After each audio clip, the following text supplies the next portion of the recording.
ह्या 2 महिन्यांमध्येच केंद्रातलं सरकार, एक तर पहिलं मोदी सरकार बोलायचे, आता भाजपा सरकार पण नाही, आता एनडीए सरकार बोलायला लागलेले आहेत. पण ते एनडीए सरकारमध्ये किती युटर्न मारतात, किती युटर्न मारत चाललेले आहेत. जणू काही गोल गोल गोल गोल गोल गोल चाललेत, असं युटर्न मारत चाललेत. आणि ह्याचं कारण एकच आहे, कारण आपल्या इंडिया आघाडीचा आवाज म्हणजे तुमचा आमच्या जनतेचा आवाज हा केंद्रात तिथे पोहोचलेला आहे, संसद भवनात पोहोचलेला आहे, संसदेत पोहोचलेला आहे. पण ती जी लढाई होती संविधान रक्षणाची, ती जी लढाई होती लोकशाहीच्या रक्षणाची, ही अजून संपलेली नाहीये.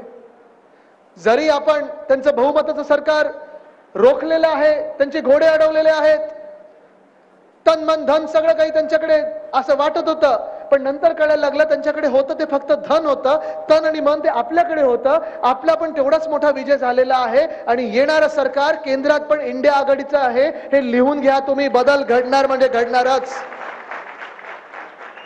पण त्यापेक्षा मोठी लढाई आता महाराष्ट्रात सुरू होणार आहे. युद्ध नाही, निवडणुका आहेत.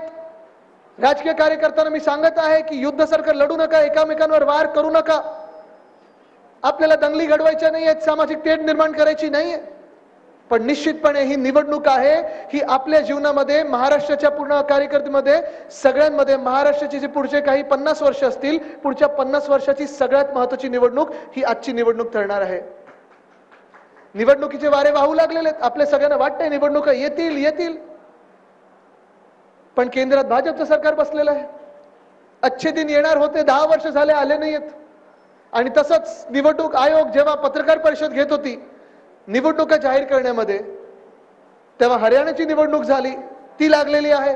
जम्मू काश्मीरची निवडणूक लागलेली आहे. पण मागच्या वेळी 2019 मध्ये हरियाणासोबत जो महाराष्ट्र होता आपली निवडणूक जाहीरच झाली नाहीये.